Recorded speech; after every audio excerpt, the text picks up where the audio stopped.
మన ప్రభువును రక్షకుడైన యేసుక్రీస్తు నామంలో మీ అందరికి కూడా శుభాభివందనాలు.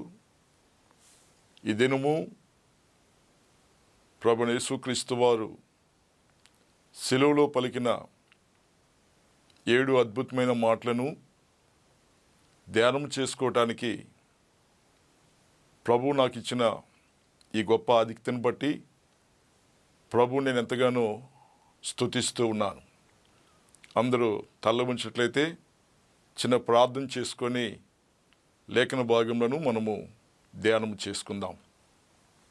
పరిశుద్ధుడా, పరలోకపు తండ్రి, మహిమ ఘనత ప్రభావములకు కారణభూతుడైన యేసయ్య మీకు వందనాలు చెల్లిస్తున్నాను. మా రక్షకుడా, మా విమోచకుడా, మా ప్రాణప్రియుడా మీకు స్తోత్రములు నాయన. ఇదిగో తండ్రి, మమ్మల్ని నాయన మీరు ఎంతగానో ప్రేమించారు. మమ్మల్ని తండ్రి మీ నిత్య రాజ్యంలోనికి చేర్చడానికి మా కొరకు ఈ లోకానికి వచ్చి కలవరిశిల్లో నాయన మీరు ప్రాణం పెట్టారు నాయన. ఇదిగో ఈ దినము మీరు శిలువలో పలికిన 7 అమూల్యమైన మాటలను ధ్యానం చేసుకోవటానికి మీరు మాకు ఇచ్చిన గొప్ప భాగ్యాన్ని బట్టి మీకు స్తోత్రములు చెల్లిస్తున్నాను. ఈ సమయంలో వాక్యం ద్వారా కూడి వచ్చిన మా అందరితో కూడా మీరు మాట్లాడండి. మమ్మల్ని అందరినీ కూడా బలపరచండి, దీవించండి, మీరు మహిమ పొందండి. యేసు నామములో ప్రార్థిస్తున్నాను తండ్రి, ఆమేన్. ఆమేన్. ప్రభువునందు ప్రియ దేవుని ప్రజలారా, మరి ప్రభువైన యేసుక్రీస్తు వారు కలవరిశిలో పలికిన 7 అమూల్యమైన మాటలను మన జీవితాల్లో జ్ఞాపకం చేసుకోవటానికి మరి ప్రభు ఈ చక్కని అవకాశాన్ని మనకు అనుగ్రహించున్నారు. ప్రభువారు 7 మాటలు శిలువలో పలికి ఉన్నారు. మరి ఈ సమయంలో 2వ మాటను మనము ధ్యానం చేసుకుందాం. దేవుని యొక్క పరిశుద్ధ గ్రంథంలో ఉండి లూకాసు సువార్త 23వ అధ్యాయము మరి 39 నుంచి 43 వచనాల్ని మనం గమనించినట్లయితే, యేసుక్రీస్తు ప్రభువారు కలవరి కొండ మీద ఆయన సిలువ వేయబడినప్పుడు ఆయనతో కూడా 2 దొంగలను యేసు ప్రభువారితో కూడా సిలువ వేసిన సందర్భాన్ని మనము చూడగలం.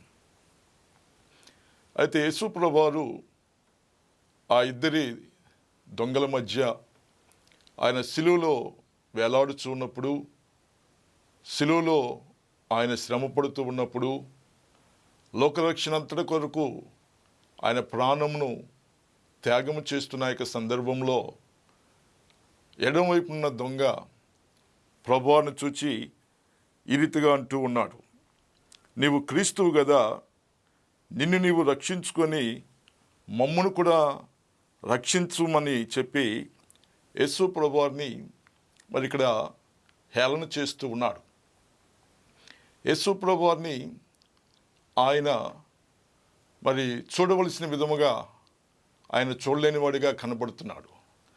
యేసు ప్రభువులో ఉన్న ప్రేమను కానీ, యేసు ప్రభువులో ఉన్న కనికరాన్ని కానీ, యేసు ప్రభువులో ఉన్న దైవత్వాన్ని కానీ ఈ ఎడమవైపున్న దొంగ మరి ఏమాత్రం కూడా చూడకుండా యేసు ప్రభువుని ఏమాత్రము హేళనగా మాట్లాడడానికి మాత్రమే ఆయన ఇష్టపడుతూ ఉన్నాడు.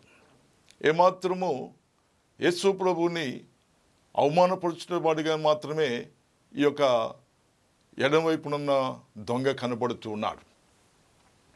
అయితే కుడివైపునున్న దొంగ ఆ సందర్భంలో ఎడమవైపున్న దొంగతో ఈ రీతిగా అంటున్నాడు, ఇదిగో మనమైతే నేరం చేశాం కాబట్టి ఇది మనకి తగిన శిక్షే.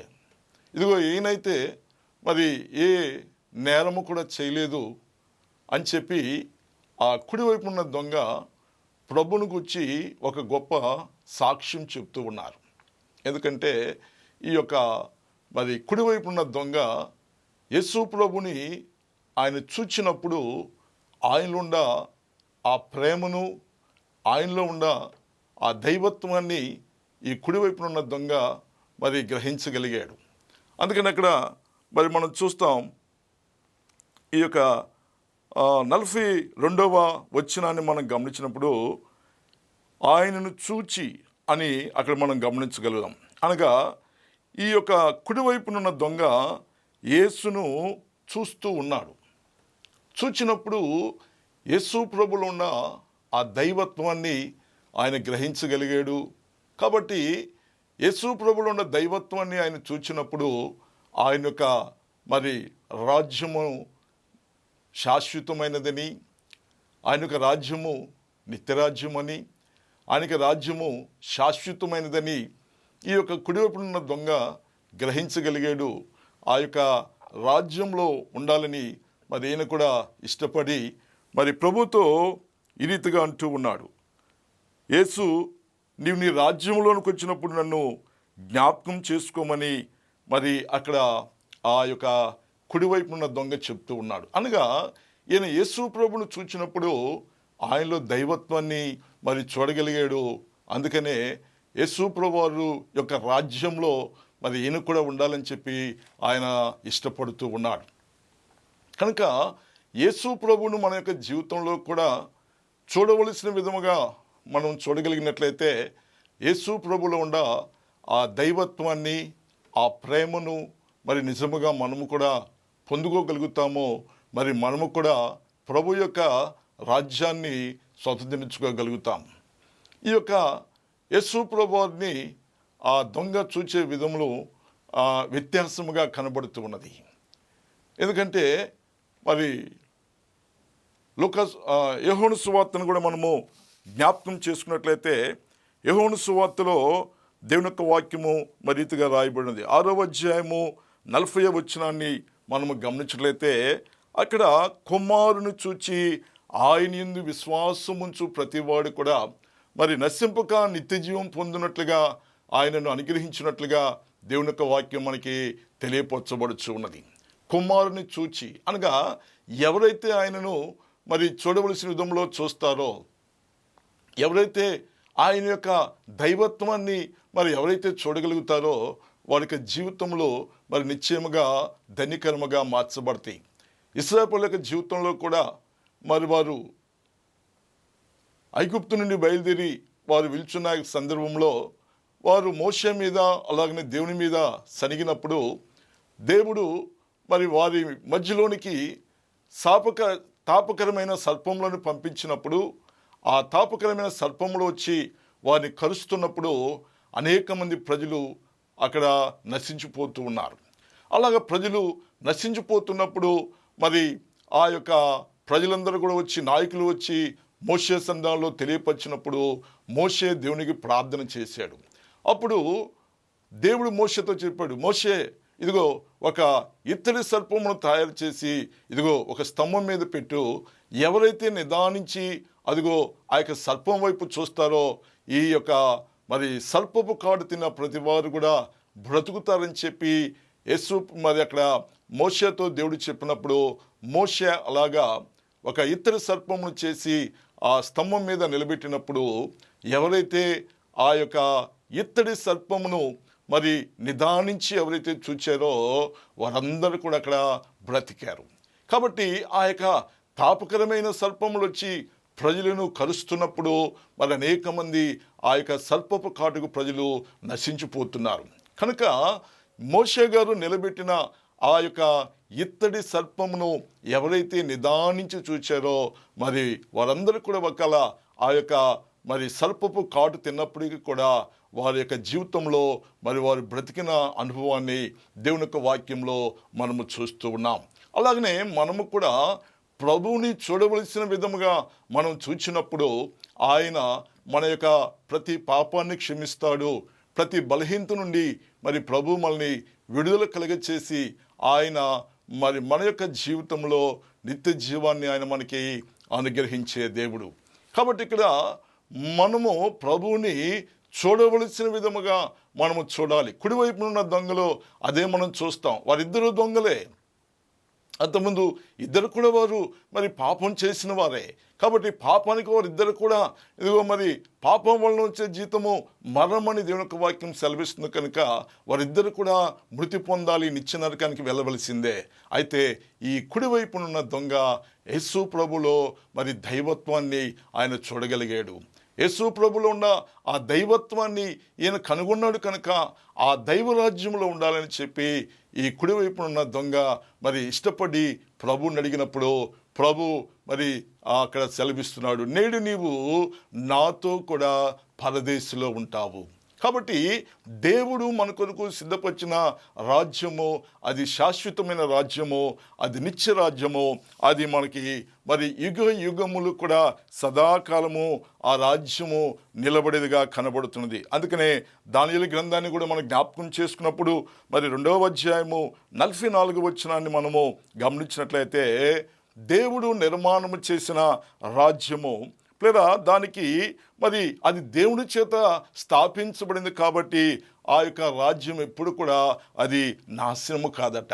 ఆ రాజ్యము యుగయుగంలో ఉంటుందని చెప్పి అక్కడ దేవుని యొక్క వాక్యంలో మరి మనం చూడగలుగుతాం. కనుక దేవుని చేత నిర్మాణము చేసిన రాజ్యము అది నిత్య రాజ్యము, అది శాశ్వత రాజ్యము, అది యుగయుగములో ఉండే రాజ్యము.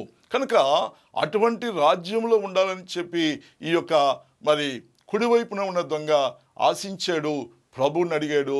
ప్రభు ద్వారా ఆ యొక్క నిత్యత్వాన్ని మరి ఆయన పొందుకున్నట్లుగా మనము చూస్తూ ఉన్నాం. ప్రియా దేవుని జనాంగమా, మన యొక్క జీవితంలో కూడా యేసు ప్రభుని మరి మనము కూడా చూడవలసిన విధంలో మనం చూచినట్లయితే నిజముగా మనము కూడా దేవుని యొక్క మరి నిత్యరాజ్యాన్ని పొందుకోవటానికి దేవుడు మనకి కూడా గొప్ప భాగ్యాన్ని ఆయన అనుగ్రహించేవాడుగా ఉన్నాడు. నేటి దినములో చాలామంది యేసు ప్రభువుని మరి చూడవలసిన విధముగా చూడట్లా, యేసు ప్రభువులో ఉన్న దైవత్వాన్ని చూడటల్లా, యేసు ప్రభువులో ఉన్న ప్రేమను చూడటల్లా, యేసు ప్రభువారు మరి ఎందుకు కలవరిశిలో ప్రాణం పెట్టారే అనే ఆ యొక్క సత్యాన్ని నేటి దినముల్లో మరి అనేక మంది గుర్తించట్లా. యేసు ప్రభువారు మరి ఏదో ఆయన అందరిలాగా ఒక సామాన్యమైన వ్యక్తిగా మరి అలాగా చూస్తున్నారే కానీ యేసు ప్రభువులో ఉన్న దైవత్వాన్ని నేటి దినముల్లో అనేక మంది చూడలేకపోతున్నారు. అందుకని అనేక మంది దేవుని యొక్క రాజ్యానికి దూరమైపోతున్నారు, ఎంతోమంది నశించిపోతున్నారు. కనుక ఆ కుడివైపు ఉన్న దొంగ అయితే ప్రభువుని చూడవలసిన విధం ఆయన చూచాడు, ఆయన దైవత్వాన్ని మరి గ్రహించగలిగాడు, ఆయన యొక్క రాజ్యాన్ని మరి ఆ దొంగ పొందుకున్నట్లుగా దేవుని యొక్క వాక్యంలో మనము చూస్తున్నాం. ప్రియా దేవుని యొక్క జనాంగమా, ఇదిగో మన యొక్క జీవితంలో కూడా దేవుని యొక్క రాజ్యము అనేది అది శాశ్వతమైనది. దేవుని యొక్క రాజ్యం అనేది అది స్థిరమైనది. దేవుని యొక్క రాజ్యం అనేది అది సదాకాలం ఉంటుంది. కనుక ఆ యొక్క రాజ్యములో మరి నీవు నేను మనందరము కూడా ఉండాలి. ఈ రాజ్యములో మనందరము కూడా ఉండటానికి దేవుడు మన కొరకు మరి తను తాను తగ్గించుకొని ఇదిగో ఈ లోకానికి వచ్చి కలవరిశిలో మనందరి కొరకు కూడా ఆయన ప్రాణం పెట్టాడు. ఇదిగో మరి మన యొక్క పితరులైన ఆదాము అవ్వలు వారు దేవునికి దూరం అయిపోయినప్పుడు, దేవుని యొక్క సన్నిధానికి వారు దూరం అయిపోయినప్పుడు, ఇదిగో ఆ యొక్క ఏదోను తోట నుండి వారు నెట్టివేయబడినప్పుడు మళ్ళా వారిని ఆ యొక్క ఆ దేవునితో వారు మళ్ళా మరి సహవాసము కలిగి వారు మళ్ళా దేవునితో ఐక్యత కలిగి మరి ఆ రీతిగా దేవుని యొక్క రాజ్యమును దేవుని యొక్క సహవాసాన్ని ప్రతి ఒక్కరు కూడా పొందుకోవటానికి సృష్టికర్త అయిన దేవుడు తన ప్రియకుమారుడైన యేసుక్రీస్తు ప్రభువాన్ని ఈ లోకానికి పంపించున్నాడు. కాబట్టి యేసయ్యలో ఉన్న ఆ దైవత్వాన్ని, యేసయ్యలో ఉన్న ఆ ప్రేమను, యేసయ్యలో ఉన్న ఆ గొప్ప రక్షణ మరి మన యొక్క జీవితంలో మనము పొందుకోవాలి. యేసు ప్రభువారు ఈ లోకంలో జీవించిన కాలంలో మరి నికోదేము అనే ఒక వ్యక్తి యేసు ప్రభు దగ్గరికి వచ్చి నిత్య జీవం పొందాలంటే నేనేమి చేయాలని చెప్పి యేసు ప్రభుని అడిగినప్పుడు ప్రభు చెప్పాడు, ఒకడు నీటి మూలముగా ఆత్మ మూలముగా జన్మిస్తేనే కానీ అతడు దేవుని యొక్క రాజ్యంలో ప్రవేశించలేడు. కనుక ఒక వ్యక్తి యొక్క జీవితములో మరి పాపము పరిహరించబడాలంటే, ఒక వ్యక్తి యొక్క జీవితము పరిశుద్ధముగా మార్చబడాలంటే, ఒక వ్యక్తి దేవుని యొక్క నిత్యరాజ్యాన్ని పొందుకోవాలంటే, అదిగో ఆ యొక్క వ్యక్తి నూతనముగా జన్మించబడాలి. అనగా అతని యొక్క హృదయము మార్పు చెందాలి, అతని యొక్క జీవిత విధానము మార్చబడాలి. కాబట్టి ఈ కుడివైపున ఉన్న దొంగలో ఆ యొక్క మార్పును మనం చాలా స్పష్టంగా గమనించగలుగుతాం. ఆయన ప్రభులో దైవత్వాన్ని చూస్తున్నాడు కనుకనే ప్రభు మరి రాజ్యము శాశ్వతమైనదని, ఆయన రాజుగా మరి ఇదిగో ఈ యొక్క మరి ఆయన రాజ్యాన్ని స్థాపించబోతున్నాడని, ఆ రాజ్యము శాశ్వతమైనదని ఆయన గ్రహించగలిగాడు. ఆ రాజ్యంలో ఉండాలని ఆయన ఇష్టపడ్డాడు. అందుకనే ఆ రాజ్యము మరి పొందుకోవటానికి ప్రభువుని అడిగి వెంటనే దేవుని యొక్క రాజ్యానికి ఆయన అర్హుడుగా మార్చబడ్డాడు. నిర్దినముల్లో చాలామంది ప్రభువుని చూడవలసిన విధముగా మరి చూడలేక ఎంతోమంది నశించిపోతున్నారు, ఎంతోమంది మరి నరకానికి వెళ్ళిపోతున్నారు, ఎంతోమంది దేవుడు సిద్ధపరిచిన మరి రక్షణకు దేవుని యొక్క రాజ్యానికి దూరం అయిపోతూ ఉన్నారు. కాబట్టి ప్రతివారు కూడా రక్షించబడాలి, ప్రతివారు జీవితాలు మార్చబడాలి, ప్రతివారు కూడా మరి మారు మనసు పొంది ప్రభువుని చూచి ప్రభు ద్వారా కలిగే రక్షణ భాగ్యాన్ని పొందుకొని ప్రభు యొక్క రాజ్యము కొరకు ప్రతివారు కూడా సిద్ధపడాలి. కనుక ఇక్కడ మనం చూస్తూ ఉన్నాము, ఈ యొక్క ఇద్దరు దొంగల యొక్క జీవితాలను మనము పరిశీలన చేసినట్లయితే, ఒక వ్యక్తి ఏమో మరి యేసు ప్రభును సరైన రీతిలో ఆయన చూడలేకపోయాడు. తద్వారా దేవుడు కలిగించే రక్షణ కానీ, దేవుడు కలిగజేసే నిత్యరాజ్యము కానీ ఆ యొక్క వ్యక్తి మరి కోల్పోయిన వాడిగా కనబడుతున్నాడు. అయితే ఆ కుడివైపున ఉన్న దొంగ యేసు ప్రభుని చూడవలసిన విధముగా చూడగలిగాడు. యేసు ప్రభువున్న దైవత్వాన్ని ఆయన గ్రహించి ఆయన రాజ్యాన్ని మరి కోరుకున్నాడు, ఆయన రాజ్యాన్ని పొందుకున్నాడు. పిల్లరా, మరి మన యొక్క జీవితంలో కూడా దేవుని యొక్క రాజ్యము అనేది మరి శాశ్వతమైనది. దేవుని యొక్క రాజ్యమును గురించి మరి దేవుని యొక్క వాక్యమును మనము గమనించినట్లయితే రోమీయులకు రాసిన పత్రికలో ఒక మాట మనం జ్ఞాపకం చేసుకుందాం. రోమీయులకు రాసిన పత్రిక 14వ అధ్యాయము 17వ వచనాన్ని మనము గమనించగలిగినట్లయితే అక్కడ దేవుని యొక్క రాజ్యాన్ని గురించి దేవుని యొక్క వాక్యము చెప్పబడుతుంది.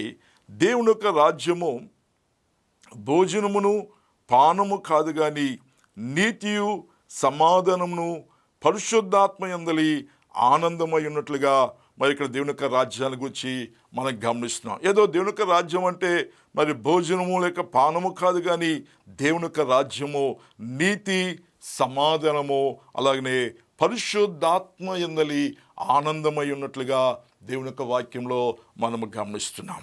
కనుక దేవుని యొక్క రాజ్యములో అది నీతియుక్తమైన రాజ్యము, అది సమాధానకరమైన రాజ్యము, అది నిత్యము కూడా ఆనందకరమైన రాజ్యము. కనుక మరి అటువంటి నీతియుక్తమైన రాజ్యాన్ని మనము పొందుకోవాలి. అటువంటి ఆనందకరమైన సంతోషకరమైన రాజ్యాన్ని మనకి జీవితంలో పొందుకోవాలి. యేసు ప్రభువారు మరి యోహాను సువార్త 14వ అధ్యాయాన్ని కూడా మనం జ్ఞాపకం చేసుకున్నప్పుడు మరి యేసు ప్రభువారు పరలోకానికి ఆయన ఆరోహణమై వెళుతున్న సందర్భంలో యేసు ప్రభువారు మరి అక్కడ కూడిన ప్రజలందరితో యేసు ప్రభువారు చెప్తూ ఉన్నారు, ఇదిగో నా రాజ్యమును గురించి మరి నేను మీకు తెలియపరుచున్నాను కాబట్టి నా రాజ్యమునకు మీకు మార్గము తెలియనని యేసు ప్రభువారు చెప్పినప్పుడు అందుకు తోమా ఒక మాట అంటున్నాడు, ప్రభువా నీవెక్కడికి వెళుచున్నావో మాకు తెలియదే, ఆ మార్గము మాకు ఎలాగో తెలియనని అడిగినప్పుడు యేసు ప్రభువారు అంటాడు, నేనే మార్గము, నేనే సత్యము, నేనే జీవము, నా ద్వారా తప్ప ఎవడు కూడా మరి తండ్రి యొద్దకు రారు. కాబట్టి ప్రభువు చెప్తున్నాడు, నేనే మార్గము, నేనే మార్గము, నేనే సత్యము, నేనే జీవము. ప్లేరా, కాబట్టి ఆయన మరి మార్గమై ఉన్న దేవుడు, సత్యమై ఉన్న దేవుడు, ఇదిగో ఆయనే మరి మనకి నిత్య జీవమును అనుగ్రహించే దేవుడుగా మనకున్నారు. కనుక యేసు ప్రభు ద్వారా కలిగే ఆ నిత్య మరి రాజ్యాన్ని మనము కూడా పొందుకోవాలంటే యేసు ప్రభుని మనము కూడా నిదానించి చూడాలి. యేసు ప్రభుని చూడవలసిన విధముగా మనము చూడాలి. యేసు ప్రభులో ఉన్న మన యొక్క దైవత్వాన్ని మరి మనము కూడా గ్రహించగలిగినట్లయితే, యేసు ప్రభును మనము కూడా మరి సరైన రీతిలో విశ్వసించినట్లయితే మనము కూడా మరి యేసయ్య బిడ్డముగా మార్చబడతాము. యేసు ప్రభు మరి మనకొక సిద్ధపరిచిన నిత్యరాజ్యాన్ని మన యొక్క జీవితంలో మనం పొందుకుంటాం. యోహాను సువార్త 1వ అధ్యాయాన్ని మనం గమనించినట్లయితే మరి ఇక్కడ యేసు ప్రభువారు 12వ వచనంలో చెప్తున్నాడు, తన్ను ఎందరూ అంగీకరిస్తారో అనగా తన నామమందు విశ్వాసం ఉంచిన వారికి దేవుని పిల్లలయ్యే మరి అధికారాన్ని అనుగ్రహిస్తా అని చెప్పి మరి ప్రభువారు చెప్పాడు. కనుక ఎవరైతే ఆయనను అంగీకరిస్తారో వారందరికీ కూడా, అనగా ఆయన నామమందు విశ్వాసం ఉంచిన ప్రతి వారికి కూడా దేవుని పిల్లలయ్యే ఆ యొక్క గొప్ప అధికారమును మరి దేవుడు మనకి అనుగ్రహిస్తూ ఉన్నాడు. కాబట్టి ఎవరైనా సరే ఆయనని అంగీకరించవచ్చు. ఎవరైనా అంగీకరించినా ఇదిగో మరి దేవుడు వారిని ప్రేమతో అంగీకరించేవాడిగా ఉన్నాడు. అప్పుడు దాకా వారిద్దరు కూడా దొంగలే, కుడివైపున ఉన్న వ్యక్తి కూడా దొంగే. అయితే ఆయన ప్రభువుని అంగీకరించగలిగాడు, ప్రభు యొక్క దైవత్వాన్ని చూడగలిగాడు, దైవరాజ్యాన్ని మరి పొందుకోవాలని ఇష్టపడ్డాడు. కాబట్టి ఎవరైతే ఆయనను మరి అంగీకరిస్తారో వారందరికీ, అనగా ఆయన నామం ముందు విశ్వాసం ఉంచే ప్రతి వారికి కూడా దేవుని పిల్లలయ్యే అధికారాన్ని దేవుడు మనకు అనుగ్రహిస్తాడు. కనుక ఆయన యందు మనము కూడా విశ్వాసం ఉంచి, ఇదిగో మరి ఆయన యందు మనము విశ్వాసము కలిగి ఆయన పిల్లంగా మనం మార్చబడినట్లయితే ఒక దినము ఆయన ఉండే స్థలంలో మరి మనము కూడా ఉంటాము. ఆయన మరి మనల్ని ఎంతగానో ప్రేమించాడు. ఎందుకంటే ఆయన ఎక్కడ ఉంటున్నాడో మనము కూడా అక్కడే ఉండాలనేది దేవుని యొక్క సంకల్పం. కాబట్టి ఇదిగో మరి నేను మీ కొరకు స్థలము సిద్ధపరచి వెళ్తున్నాను. నేను వెళ్ళి మీ కొరకు స్థలము సిద్ధపరిచి మరలా నేను వస్తాను. ఎందుకంటే నేనుండే స్థలంలో మీరు కూడా ఉండేలాగిన నేను వచ్చి మిమ్మల్ని తీసుకుని వెళ్తానని మరి ప్రభువు సెలవిచ్చున్నాడు. కనుక ప్రియా దేవుని సంగమా, దేవుని యొక్క ప్రజలారా, మనందరము కూడా ఆ రీతిగా ప్రభువుని మనము చూడవలసిన విధంలో మనం చూడగలిగినట్లయితే నిశ్చయముగా యేసయ్య ప్రేమను మరి మనం కూడా పొందుకుంటాం. యేసయ్యను మనము కూడా సంపూర్ణముగా విశ్వసించగలుగుతాం. దేవుని యొక్క రాజ్యానికి మనము కూడా మరి అర్హులుగా మార్చబడతాం. కనుక మనందరం కూడా యేసయ్యని చూడవలసిన విధముగా మనం చూద్దాం. యేసయ్య ద్వారా కలిగే రక్షణ భాగ్యాన్ని మరి ప్రతి వారు పొందుకొని యేసయ్య మన కొరకు సిద్ధపరిచిన నీతి రాజ్యములో మరి మహిమ రాజ్యములో మనందరము ఉండటానికి యేసు ప్రభువారు ఇదిగో మరి ఈ లోకానికి వచ్చాడు. తను తగ్గించుకున్నాడు, రిక్తునిగా చేసుకున్నాడు. అదిగో కలవరి శిలువలో మరి నీ కొరకు నా కొరకు ఆయన యవన ప్రాణాన్ని మరి త్యాగం చేశాడు. ఎందుకంటే మనందరము రక్షించబడాలి. ఎవరు నశించిపోవటమో ఆయనకి మరి ఇష్టం లేదు. ఏ ఒక్కరు కూడా నశించిపోవటం ఆయనకి ఇష్టం లేదు. నశించిన దాన్ని వెతికి రక్షించడానికి ఆయన మనిషి కుమారుడుగా ఈ లోకానికి వచ్చిన దేవుడు. కనుక ప్రతి వారు కూడా అదిగో ఆయన యొక్క ప్రేమను తెలుసుకొని ఆయన నా కొరకు ఈ లోకానికి వచ్చాడు, నన్ను రక్షించడానికి, నా పాపములను పరిహరించడానికి, నా దోషములన్నీ కూడా మరి కుదిర్చి నాకు నిత్య జీవాన్ని అనుగ్రహించడానికి యేసు ప్రభువారు ఈ లోకానికి వచ్చున్నారని మరి ప్రతి వారు కూడా విశ్వసించి ప్రభువుని చూచి ఆయన ద్వారా కలిగే రక్షణ, ఆయన ద్వారా కలిగే ఆ గొప్ప రక్షణ అనుభవాన్ని మన జీవితంలో పొందుకున్నట్లయితే ఒక దినము మనము కూడా ఆయన ఉండే స్థలములో మనము కూడా ఉంటాము. ఆయన యొక్క రాజ్యములో సదాకాలము మనము కూడా ఆనందిస్తాము. కాబట్టి మరి ఇంకా ఎంతోమంది ఆయన చూడలేకపోతున్నారు. ఎవరైతే ఇంకా ఆయన్ని మరి చూడలేకుండా ఎవరైతే ఆయనకి విరోధముగా జీవిస్తున్నారో అటువంటి వారి వైపు మరి దినమంతా కూడా ప్రభువారు ఆయన చేతులు చాచి ఆయన ఎదురు చూస్తున్నాడు. లోబడిన ప్రజల కొరకు దినమంతా కూడా ఆయన ఎదురు చూస్తున్నాడు. ప్రతి వారు కూడా ఆయనకి లోబడి భయపడి ఇదిగో ఆయనలో ఉన్న ఆ దైవత్వాన్ని, ఆ ప్రేమను ప్రతి వారు కూడా పొందుకొని మరి ఆయన అంగీకరించి ఆయన ద్వారా కలిగే నిత్య జీవాన్ని పొందుకోవాలని మరి ప్రభువైన యేసుక్రీస్తు వారు ఇదిగో మన కొరకు కలవరి శిలువలో ఆయన గొప్ప త్యాగాన్ని మన కొరకు చేశాడు. కాబట్టి ఆ సెలువులో ఆయన మరి వేలాడుతున్నప్పటికీ, ఇద్దరు దొంగల మధ్య, నేరస్తుల మధ్య ఆయన వేలాడుచున్నప్పటికీ కూడా అదిగో ఆ దొంగలో ఇరువురితో కూడా ఆయన మాట్లాడుతూ ఉన్నాడు. ఇదిగో ఆ యొక్క కుడివైపున్న దొంగ సత్యాన్ని గ్రహించగలిగాడు. యేసు ప్రభుని మరి నిజముగా యేసు ప్రభు ప్రేమను ఆయన చూడగలిగాడు. ఆ యొక్క రాజ్యాన్ని పొందుకోవాలని ఆశించి ఆయన యొక్క రాజ్యాన్ని పొందుకున్నారు. కలగా ఎంతమంది అయితే ఆ రీతిగా ప్రభుని చూడగలుగుతారో, ఎంతమంది అయితే ఆ రీతిగా మరి ప్రభువును విశ్వసించి ప్రభు యొక్క రాజ్యంలో ఉండటానికి ఎంతమంది అయితే ఇష్టపడతారో వారందరికీ కూడా ప్రభు నిత్య రాజ్యాన్ని ఆయన అనుగ్రహించేవాడు. ఇదిగో మరి మత్తయి సువార్త 3వ అధ్యాయం 20వ వచనంలో మనం గమనించినట్లయితే ప్రభువారట ఇదిగో హృదయం అనే తలుపు యొద్ద నుండి ఆయన తడుచు ఉన్నట్లుగా దేవుని యొక్క వాక్యంలో మనం చూస్తున్నాం.